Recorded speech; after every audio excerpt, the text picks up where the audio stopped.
আসসালামু আলাইকুম এভরিওয়ান, শুভ সকাল। যদিও আমার জন্য সকালটা একটু দেরিতে হয়েছে। আমি যেহেতু অসুস্থ ছিলাম, তো তাড়াতাড়ি ঘুম থেকে উঠতে পারিনি। তো ৮টা বাজে, এখন আমি পড়াশোনার জন্য তৈরি হব। তো প্রথমে একটু চা তৈরি করছিলাম। সকালে যেহেতু উঠতে দেরি করেছি, আবার গলায় ব্যথা আছে, তো যদি চা না খাই তাহলে আমি পড়তে পারবো না। তো সকালে ১ ঘন্টার মতো আমি পড়তে পেরেছিলাম সকাল। তারপরে আমার যেহেতু পেঁয়াজ তৈরি করা লাগতো, সেহেতু আমি পেঁয়াজ কেটে বাজারে বিক্রি করার জন্য প্রস্তুত করেছিলাম।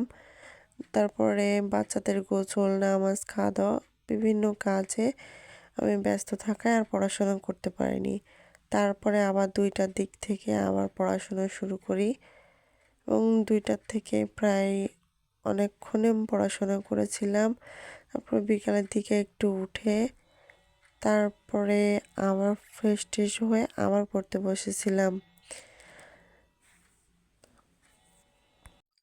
আমার গত ১৬ তারিখে পরীক্ষা আছে। তো গত ১৬ তারিখে পরীক্ষা হচ্ছে ভূ রাজনীতি ও বাংলাদেশ। তো এই সাবজেক্টটা একটু মোটামুটি কঠিন, সবাই আলোচনা করছিল। এই তো সন্ধ্যাবেলা আমার বাচ্চাদেরকে দেখলাম যে তারা তাদের মতো ব্যস্ত। পড়াশোনা মোটামুটি আলহামদুলিল্লাহ অনেকটা করতে পেরেছি। আবার এই তো 8:30টার দিকে আবার পড়াশোনা শুরু করলাম। তো যেহেতু এই সাবজেক্টটা একটু কঠিন, তো আমি আগের থেকে পড়ার চেষ্টা করছিলাম, কিন্তু আগে তেমন একটা পড়াশোনা করা হয়নি। তো যতটুকু পারা যায় আজকে আমি একবার যদি রিভিশন দিতে পারি, তো কালকে আরেকবার রিভিশন দিলে আমার পরীক্ষাটা আলহামদুলিল্লাহ ভালো হবে। আমার আসলে সকালে উঠে পড়াশোনা করার অভ্যাস। তো যেদিন সকালে তাড়াতাড়ি উঠতে পারি না, সেদিন মনে হয় যে দিনটাই যেন শেষ হয়ে গেল। তারপরেও দেরি করে উঠেও যে যতটুকু পারছি পড়াশোনা করার চেষ্টা করছি।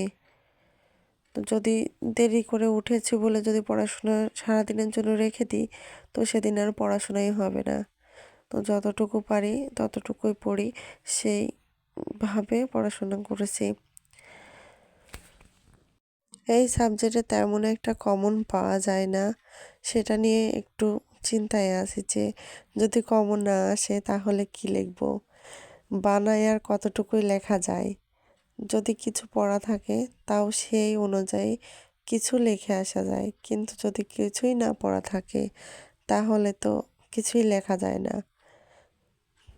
তো এই তো পড়ছিলাম, ক বিভাগের প্রশ্নগুলো বারবার ভুলে যাচ্ছি।